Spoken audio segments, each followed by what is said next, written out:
पश्चिम बंगाल में विधानसभा चुनाव को लेकर टीएमसी और बीजेपी के बीच बयानबाजी तेज हो गई है।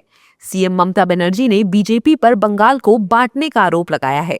ममता बनर्जी ने बीजेपी पर हमला बोलते हुए कहा कि बंगाल हर धर्म की सबसे बड़ी जगह है, जो हर धर्म को लेकर चलता है। मोहब्बत से, प्यार से रिश्ता है। हर त्योहार हमारा त्योहार होता है। परसों रामनवमी होगी, सब निकल जाएगा। हम भी रामनवमी की यात्रा करते हैं, लेकिन राम राज्य मतलब सुशासन होता है। तुम जो एक एक हो, तुम लोगों को मार देते हो, गुंडागर्दी करते हो, हमला करते हो, लोगों का अधिकार छीन लेते हो। सीएम ममता के इस बयान से पश्चिम बंगाल की राजनीति में हलचल पैदा हो गई है। बीजेपी नेताओं ने सीएम ममता के बयान पर तीखा हमला बोला है। बीजेपी और उसके सहयोगी दलों के नेताओं ने सीएम ममता के बयान को लेकर कहा कि बंगाल की जनता अब ममता बनर्जी के कुशासन से परेशान हो चुकी है और अब टीएमसी का अंत होने वाला है। देखिए, ये कोई पहली बार नहीं है। इससे पहले भी बहुत अंतर्राष्ट्रीय एजेंसियों ने सर्वे किया और इसमें कहीं कोई दो राय नहीं है कि हमारे यशस्वी प्रधानमंत्री माननीय श्री प्रधानमंत्री नरेंद्र मोदी जी काहे के लिए कौन ये सब फालतू बात है, ये सब non serious and total. Bengal का विभाजन कब हुआ?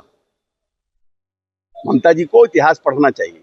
बंगाल का विभाजन हुआ, उड़ीसा और बिहार एक राज्य बना, फिर उड़ीसा का बिहार से विभाजन हुआ। तो ये अब हम लोग तो और डिसेंट्रलाइजेशन ऑफ स्टेट हो रहा है ना।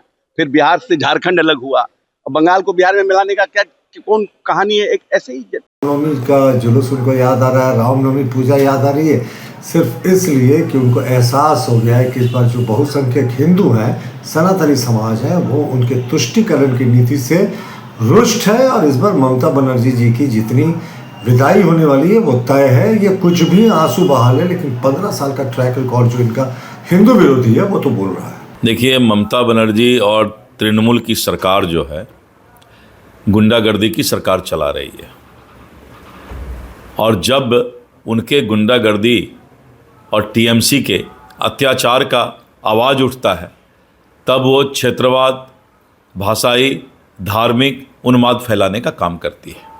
इसलिए ममता बनर्जी का अब जो है समय पूरा हो गया है।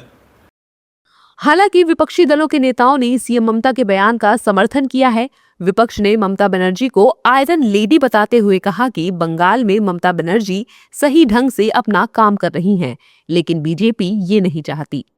देखिए, ममता बनर्जी एक फाइटर लेडी है और कभी भी फिरका परस्ती ताकतों से झुकी नहीं, तो अपने तरीके से वो काम कर रही हैं और हम सब उनके समर्थन में हैं।